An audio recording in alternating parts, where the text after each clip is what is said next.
जय हिंद बच्चों, आप सभी का अपने YouTube चैनल नमो भारत टीचमेंट में हार्दिक स्वागत और अभिनंदन है।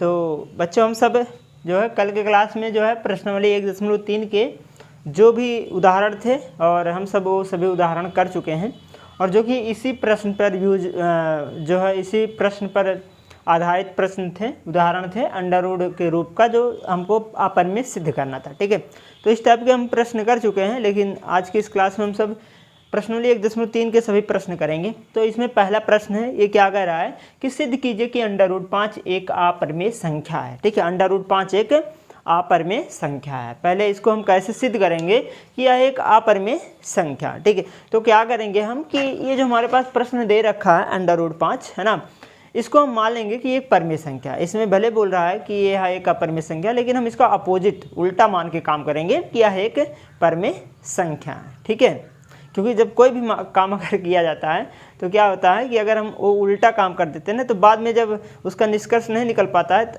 तब पता चलता है ओहो ये तो गलत हो गया काम। ठीक है, ऐसा किया होता है सही हो जाता है। तो कहने का मतलब इसको हम क्या मानते हैं, एक अपोजिट संख्या मान के चलते थे। मतलब इसको अपरिमेय है, ये अपरिमेय है, तो इसको हम परिमेय मान के चलते हैं और फिर लास्ट में सिद्ध करेंगे कि हाँ ये जो है हमने गलत कर दिया है, निष्कर्ष जो हमारे निकाला ये गलत निकल गया, इसके मतलब ये वास्तव में अपरिमेय संख्या ही होगा। ठीक है, तो इस प्रकार से हम इसको सॉल्व करेंगे। तो आइए शुरू करते हैं। एक एक स्टेप बच्चों देखिएगा ध्यान से। अगर एक सवाल कर ले गए ना, कह रहे हैं कि एक एक स्टेप अगर एक सवाल समझ गए सिर्फ, तो हर सवाल में कोई प्रॉब्लम आने वाला नहीं है। ठीक है, रट जाएगा एकदम सवाल। चलिए आइए देखते हैं। पहला प्रश्न करा सिद्ध कीजिए कि अंडर रूट 5 एक अपरिमेय संख्या। तो पहले इसको हम अपोजिट मानेंगे। तो माना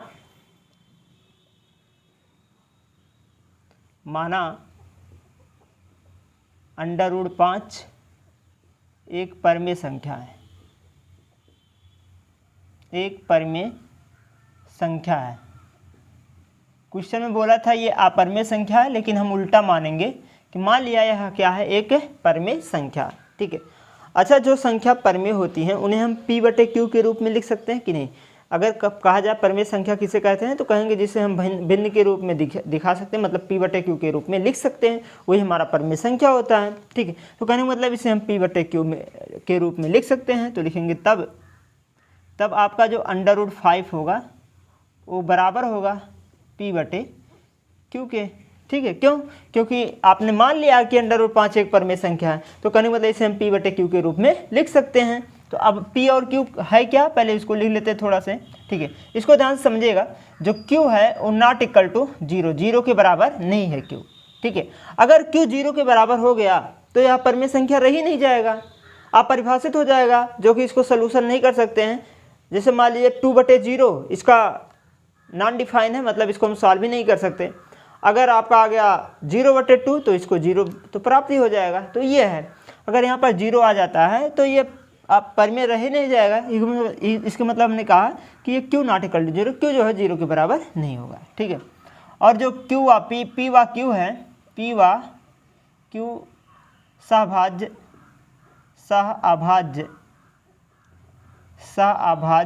संख्या है, सहअभाज्य संख्या है। ठीक है, तो P और Q क्या है, सहअभाज्य संख्या।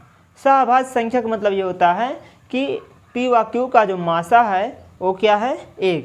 ठीक है, जिन दो संख्याओं का मासा 1 हो, HCF जिसे हम बोलते हैं, जिन दो संख्याओं का HCF 1 हो उन्हें हम बोलते हैं सहअभाज्य संख्याएं। ठीक है, जैसे मान लीजिए 2, 3 है ना, 2 भी, ये 2, 3, अगर इनका हम HCF निकाला जाए, अगर हम इनका HCF निकालें तो इसका HCF 1 आएगा। ठीक है, कहने मतलब ये दोनों संख्याएं सहअभाज्य हैं, सहअभाज्य संख्याएं हैं। ठीक है, अगर हम बटे के रूप में इनको लिखें तो ऐसे लिखेंगे, जैसे मान लीजिए 4/6 लिख दें, 4/ इसको हम 6 लिख दें, तो इसको विभाजित, ये अभी सहअभाज्य संख्या नहीं है। जब इसको हम विभाजित कर देंगे तब ये सहअभाज्य संख्या बन जाएगा। जैसे अगर हम 2 से काटें, 2 दूनी 4 हो जाएगा और 2 तिहाई 6 हो जाएगा। अब ये संख्याएं जो 2/3 है ये सहअभाज्य संख्याएं हैं। ठीक है, क्लियर हुआ? सहअभाज्य संख्याओं का जो HCF होगा वो सिर्फ 1 होगा। ठीक, कितना होगा, 1 होगा। इसको याद रखिएगा, यहाँ पर लिख ले रहे हैं। अर्थात P व Q का P व Q का HCF कितना होगा, 1 होगा। यही होता है सहभाज्य संख्या। इसको हम थोड़ा ब्रैकेट में लिख दे रहे हैं ताकि आपको, ये आपको लिखना नहीं है ये चीज़ें, बस यहाँ पर हम समझने के लिए लिख लिए हैं कि इसका HCF होता है 1 होता है, बाकी ये तो लिखना पड़ेगा, ठीक है। लेकिन ये जो हमने लिखा है कि P व Q का HCF 1 है, ठीक है, ये समझने वाली बात है। अभी देखो कितना लॉजिकल बात आती है लास्ट में निकल कर, ठीक है। पहले इसको देखते हैं आगे। अब इसको थोड़ा सा भैया सॉल्व कर लेंगे। कैसे सॉल्व करेंगे, Q को गुणा यहाँ कर देंगे तो हो जाएगा √5Q बराबर P, है ना। अब Q को इधर लेकर कर देंगे, इसको हम ऐसे भी लिख सकते हैं Q बराबर P बटे √5। अब लिखेंगे वर्ग करने पर दोनों पक्षों का वर्ग करने पर, तो दोनों पक्षों को वर्ग कर देंगे तो ये आपका मिल जाएगा Q² बराबर P² बटे 5। बताओ ये बात सही है। इसको हम डाल देंगे समीकरण नंबर 1। ये हो गया आपका समीकरण नंबर 1, ठीक है। इतना बात तो समझ में आ गया, कोई दिक्कत नहीं है, ठीक है। अब समझो यहाँ पर हमने क्या कहा कि P और Q सहभाज्य संख्या है, और जो सहभाज्य संख्याएं होती हैं उन्हीं को हम पूर्णांक संख्या भी बोलते हैं।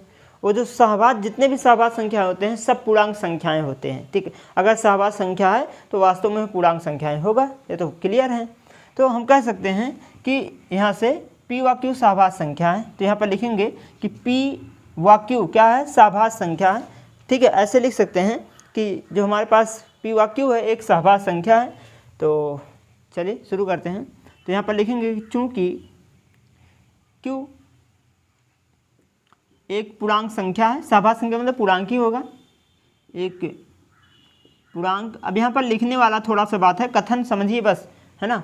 P व Q एक पूर्णांक संख्या है, पूर्णांक संख्या है, पूर्णांक संख्या है।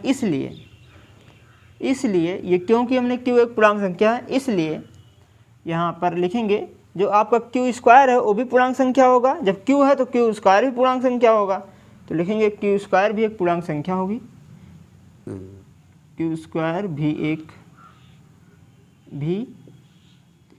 एक पूर्णांक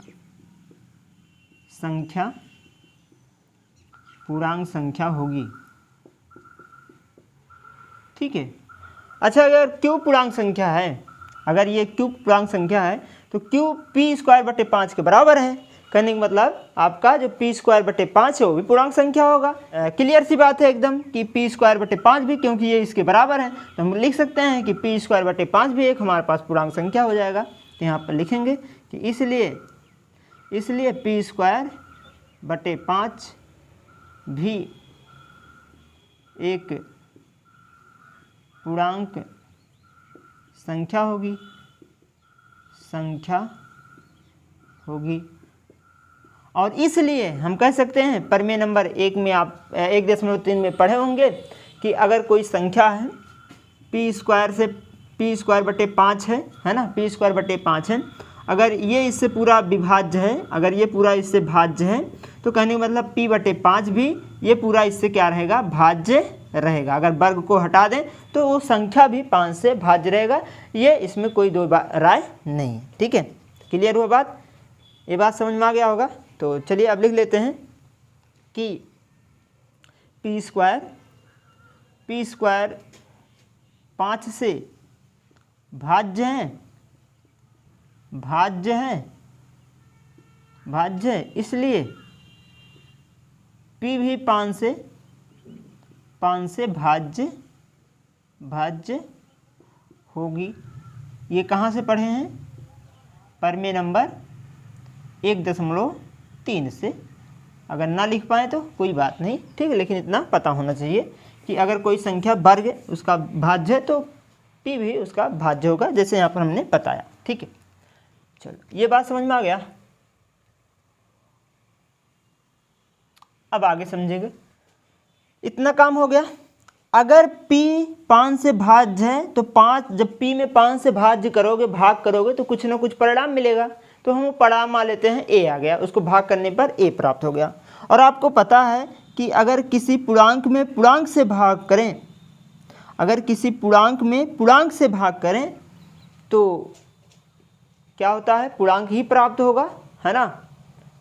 तो जो भी हमारा परिणाम आएगा वो एक पूर्णांक ही प्राप्त होगा। तो इसको भी लिखेंगे कि माना हमने क्या माना कि p/5, अगर p में 5 से भाग करें, p में अगर 5 से भाग करें तो a आएगा। a का मतलब कुछ भी आएगा, लेकिन हम a मान लेते हैं। और जहाँ a क्या है, a एक पूर्णांक संख्या है, a एक पूर्णांक संख्या है, एक पूर्णांक संख्या है। ठीक है, इतना बात समझ में आया। a क्या है, एक पूर्णांक संख्या है। अब यहाँ से p की वैल्यू निकाल लो, तो p बराबर हो जाएगा 5a, और इसको हम डाल देंगे समीकरण नंबर 2। ठीक, यहाँ से देखो p का मान आ चुका है। अब हम इसी प्रकार से जैसे पहला स्टेप किया है वैसे दूसरा स्टेप करेंगे और q की वैल्यू निकालेंगे। ठीक है, और फिर इसके बाद p और q का HCF देखेंगे कितना है। ठीक, इतना ही काम करना आपको। तो अब क्या करेंगे कि जो p की वैल्यू आया है समीकरण नंबर 1 में रख लीजिए। तो लिखेंगे p का मान समीकरण 1 में रखने पर, 1 में रख लीजिए भैया, 1 यहाँ पर है तो ये हो जाएगा आपका q² बराबर p की वैल्यू कितना है, 5a है, तो 5a/5 की पावर, इसकी पावर 2 हो जाएगा। देखिए ये p² है ना कि इसका, तो इसकी पावर कितना हो जाएगा, 2 हो जाएगा। ठीक है, तो कितना आ जाएगा बताओ यहाँ से, 25 a²/5, और 5 से जब भाग करोगे तो 5×5 होता है, 5×5 हो जाएगा। तो जो q² आएगा वो कितना आएगा, यहाँ से 5a²। अब हम यहाँ से क्या करेंगे, a की वैल्यू, q² की वैल्यू आ गया है। अब यहाँ से हम a² का मान निकाल लेंगे।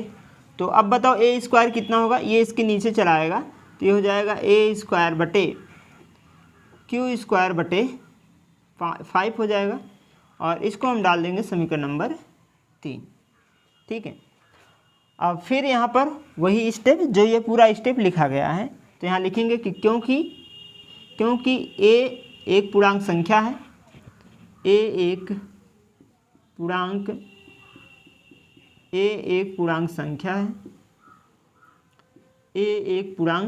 संख्या है, और इसलिए a² भी एक पूर्णांक संख्या होगी, एक पूर्णांक संख्या होगी। क्लियर बात इतना। अगर a², देखिए a अगर पूर्णांक संख्या है तो a का जो वर्ग करोगे वो भी पूर्णांक संख्या ही प्राप्त होगी, तो a² भी एक पूर्णांक संख्या होगी। ठीक है, अगर a² एक पूर्णांक संख्या है तो a² ये इसके बराबर है, कहने का मतलब ये भी पूरा पूर्णांक संख्या है। तो यहाँ पर लिखेंगे कि इसलिए q²/5 भी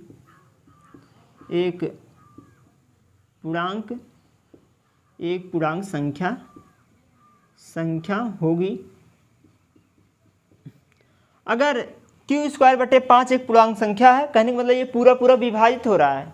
पूर्णांक संख्या कब आएगा, जब इसको विभाजित करने पर पूरा कट जाए और कोई पूर्णांक संख्या प्राप्त हो जाए, तभी तो पूर्णांक संख्या हो पाएगा।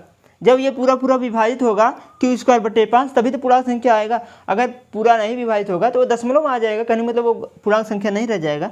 तो q²/5 एक पूर्णांक संख्या है, इसका मतलब यही हुआ कि q²/5 करने पर वो पूरा विभाजित हो रहा है। ठीक है, तो यहाँ पर लिखेंगे कि इसलिए q² जो q² है 5 से भाज्य है। अगर ये भाज्य है तो हम लिख सकते हैं, इसलिए अगर q² 5 से भाज्य है तो q भी 5 से भाज्य है, q भी 5 से, या q 5 से भाज्य है या भाज्य होगी। ठीक है, अगर ये q 5 से पूरा भाज्य है तो हम कह सकते हैं कि इसको भाग करने पर कोई पूर्णांक संख्या ही प्राप्त होगा। जब पूरा भाज्य हो रहा है तो पूर्णांक संख्या ही प्राप्त होगा। तो आगे देख लीजिए, तो आगे अब लिखेंगे कि माना कि q/5 मतलब इसको भाग करने पर कोई पूर्णांक संख्या b आता है, यहाँ लिखेंगे b एक पूर्णांक संख्या है, b एक पूर्णांक संख्या है। बात क्लियर हुआ इतना? बोलो, ठीक है। b एक पूर्णांक संख्या है, तो यहाँ से b की वैल्यू निकाल लो, q की वैल्यू निकाल लो, तो q बराबर कितना हो जाएगा 5b, और ये आपका समीकरण नंबर हो गया 4। अब इतना करने के बाद अब समझो ध्यान से, यहाँ से अब समझने वाली बात है थोड़ा से और, कि समीकरण 2 को मिला लो और समीकरण 4 को मिला लो। समीकरण 2 और समीकरण 4 क्या कह रहा है? ये जो हमने p माना था एक सहभाज्य संख्या p और q, तो p की वैल्यू आया है 5a और q की वैल्यू आया है 5b। तो कहने का मतलब ये हुआ कि इसमें से 5 उभयनिष्ठ संख्या दिख रहा है, जो कि q और p का जो मासापा आ रहा है, q व p का जो HCF आ रहा है, HCF जो आ रहा है वो कितना आ रहा है 5 आ रहा है, HCF 5 आ रहा है। और हमने क्या कहा कि p और q एक सहभाज्य संख्या है, क्योंकि इसका HCF 1 होता है, जब 1 होगा तभी सहभाज्य संख्या बनेगा, और यहाँ तो सहभाज्य संख्या है ये नहीं है। क्यों? क्योंकि HCF 5 आ रहा है।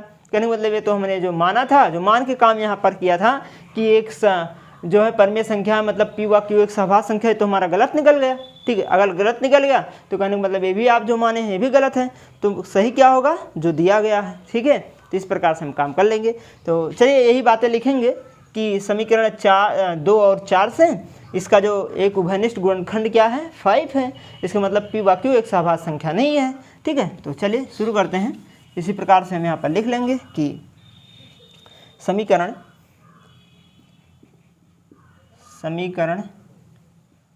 2 व 4 से स्पष्ट है कि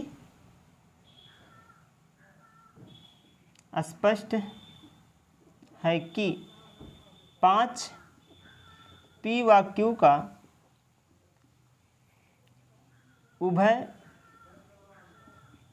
उभयनिष्ठ गुणनखंड है,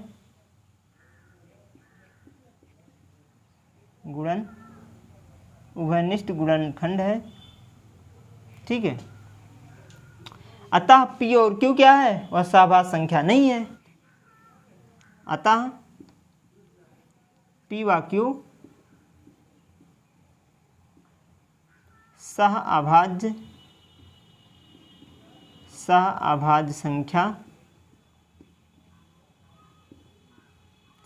संख्या नहीं है।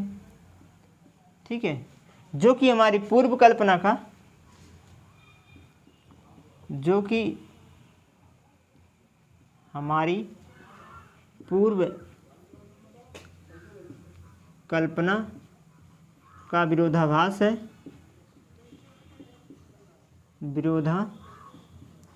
जो कि हमारी पूर्व कल्पना का विरोधाभास है।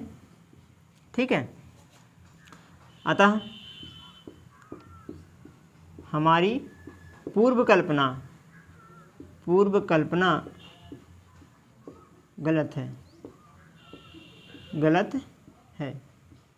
अतः √5 एक परिमेय संख्या नहीं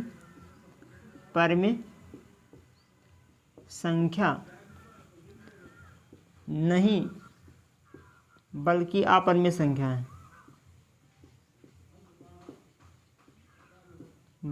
अपरिमेय संख्या है, ठीक है, इस प्रकार से भैया हम इसको लिखेंगे। थोड़ा सा कथन लिखना पड़ेगा, लेकिन अगर 1-2 सवाल आप करेंगे तो याद हो जाएगा। ठीक है, और एग्ज़ाम में आना एक सवाल इस टाइप का फिक्स है 100%। ठीक है, तो ये था आपका क्वेश्चन नंबर 1। तो चलिए अगला क्वेश्चन देखते हैं, क्वेश्चन नंबर 2। तो अगला प्रश्न है बच्चों प्रश्न संख्या 2। अब प्रश्न संख्या 1 में हम सब जो किए थे उसमें सिंगल अपरिमेय था, इसमें डबल अपरिमेय लिखा गया है। पूछ रहा है कि सिद्ध कीजिए कि डबल अंक का है। इसमें कह रहा है कि सिद्ध कीजिए कि 3 + 2 √5 एक अपरिमेय संख्या। एकदम पहले प्रश्न की तरह है, बस उससे थोड़ा से छोटा है, सिर्फ थोड़ा से छोटा है। ठीक है, आइए देखते हैं इसको कैसे सॉल्व करेंगे, वही अपोजिट मानकर कि एक अपरिमेय संख्या है। ठीक है, तो चलिए शुरू करते हैं कि माना 3 प्लस 2 अंडर रूट 5 एक परिमेय संख्या है, एक परिमेय संख्या है। ठीक है, अगर ये परिमेय संख्या है तब हम कह सकते हैं कि जो हमारे पास 3 प्लस 2 अंडर रूट 5 है वो P बटे Q के रूप में होगा। तो P और Q क्या है, इसको भी लिख लेंगे कि जो Q है वो नॉट इक्वल टू 0, 0 के बराबर नहीं है। तो P व Q एक सहभाज्य संख्या है,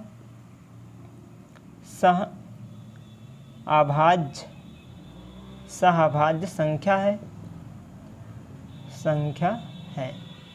तो जो P व Q है वो कैसा है, सहभाज्य संख्या है। इसको हम यहाँ पर लिख देंगे। ठीक है, ये हो गया। अब आगे समझेंगे। यहाँ से आप अंडर रूट 5 की वैल्यू निकाल लेंगे। ठीक है, अंडर रूट 5 की वैल्यू, तो 3 गया इसके पास, माइनस हो जाएगा, उधर जाएगा 3।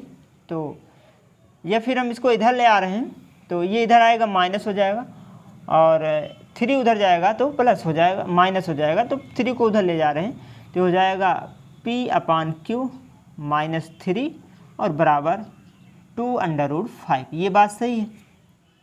ठीक है, हमने क्या किया है कि इस प्रकार से बना लिया है। P को इधर, P इधर था, 3 को हमने उधर ले गया, बाकी सब यही बच गए। ठीक है, पक्षांतर कर लिया है, बाकी तो समझ में आ रहा होगा। अब इसको थोड़ा सा सॉल्व कर लेंगे तो ये हो जाएगा P माइनस 3Q और बटे में Q बराबर 2 अंडर रूट 5। ठीक है, इसको हम ऐसे भी लिख सकते हैं। कैसे लिख सकते हैं, 2 को यहाँ पर मल्टीप्लाई कर लीजिए, P माइनस 3Q बटे में 2Q बराबर अंडर रूट 5 लिख सकते हैं। और इसको हम डाल देंगे समीकरण नंबर 1। देखो ये थोड़ा सा छोटा है, अब समझने वाली बात है, थोड़ा सा समझने वाली बात है। यहाँ पर नोट पॉइंट लिख लीजिए और समझिएगा थोड़ा से यही बातें। नोट पॉइंट थोड़ा सा यहाँ पर लिखिएगा। नोट पॉइंट क्या है, पहला ये है कि दो पूर्णांक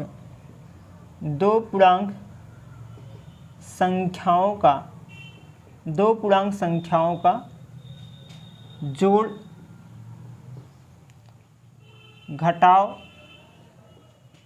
गुणा करने पर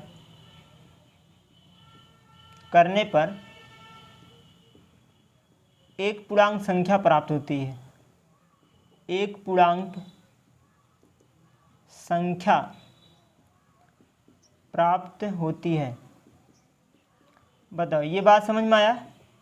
अगर दो पूर्णांक संख्याओं को चाहे जोड़ें, चाहे घटाएं, चाहे गुणा करें, वो हमेशा पूर्णांक संख्या ही देगा। पूर्णांक संख्या क्या है, 1 2 3 4 5 6 1, बहुत सारे हैं, मैं इन्फिनिटी तक। तो ये सभी क्या है, पूर्णांक संख्या है। तो दो पूर्णांक संख्याओं को अगर जोड़ा या घटाया गुणा किया जाए तो पूर्णांक संख्याएं प्राप्त होती हैं। एक चीज़ और बात समझेंगे। दूसरी बात ये है कि दो पूर्णांक संख्याओं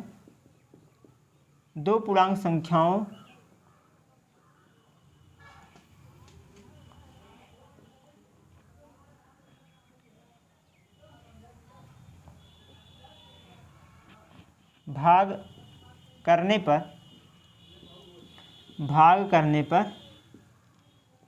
परिमेय संख्या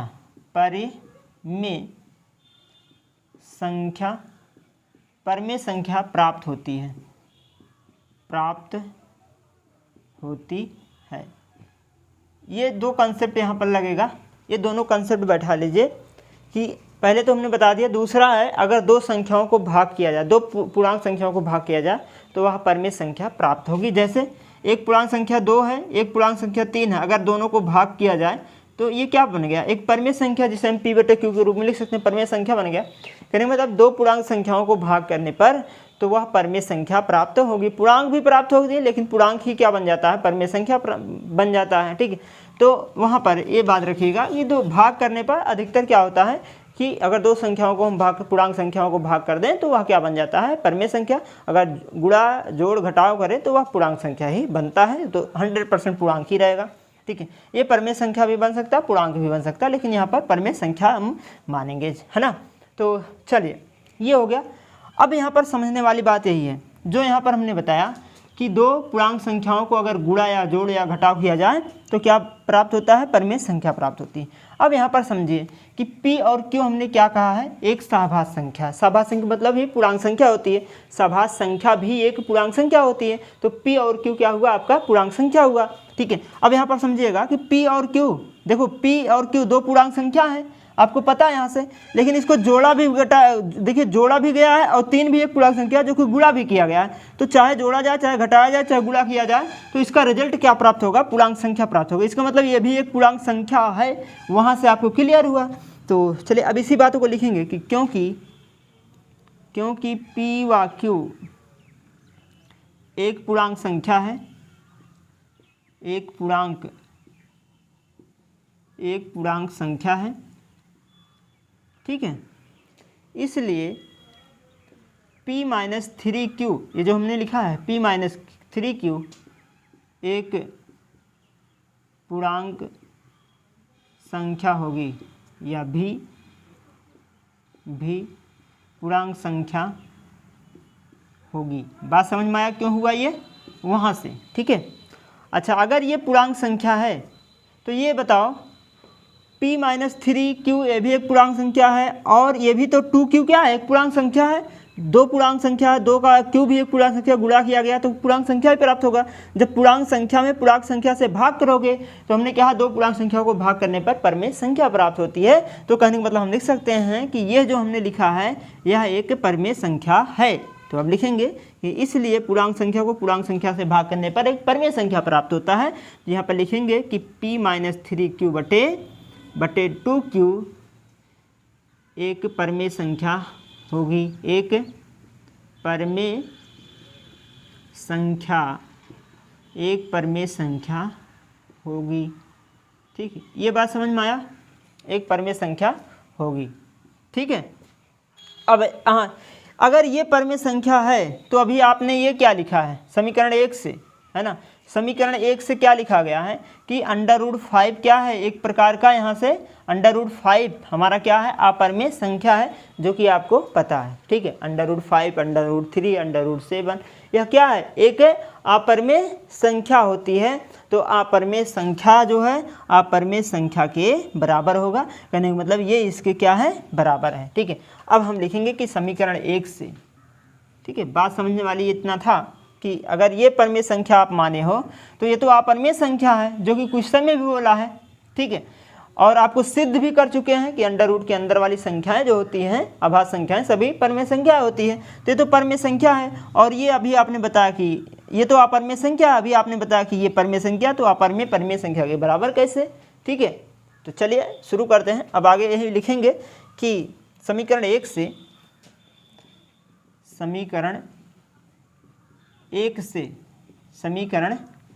से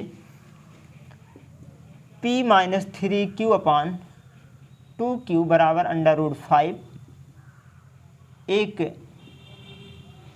अपरमेय संख्या है, अपरमेय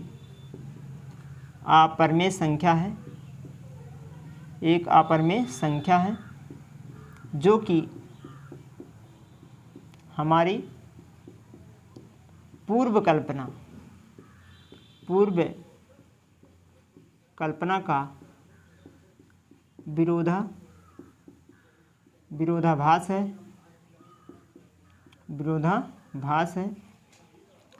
अतः हमारी पूर्व कल्पना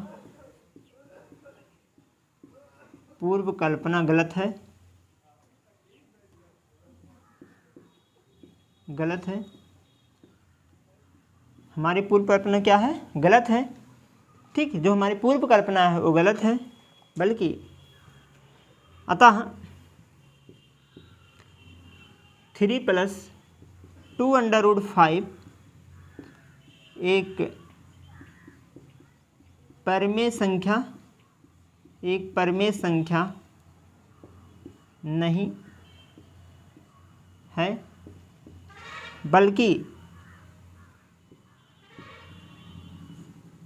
बल्कि 3 + 2 √5 एक अपरिमेय संख्या है। एक अपरिमेय संख्या है। बस इतना इसमें करना था। ठीक है, ये तो आपको लिखना नहीं है, बस इसको हम समझने के लिए बता दिया है। ठीक है, ये आपको एग्जाम में नहीं लिखना है, बस इतना ही लिखना है। बताओ ये कितना सिंपल है, छोटा है कि नहीं है, उससे छोटा ही है। ठीक है, तो क्लियर हो गया होगा। बस यहाँ से समझने वाली बात, ये दोनों स्टेप आपको पता होना चाहिए, फिर हम इसको लिख सकते हैं। ठीक है, तो इस प्रकार से हम बच्चों इसको करेंगे। ये था आपका क्वेश्चन नंबर 2। ठीक है, तो चलिए आज क्लास बस यहीं तक समाप्त करते हैं, और अगले क्लास में हम सब क्वेश्चन नंबर 3 से शुरू करेंगे। तो क्लास अच्छा लगा हो प्लीज़ बच्चों एक बार लाइक, सब्सक्राइब और शेयर जरूर करिएगा। जय हिंद बच्चों, धन्यवाद।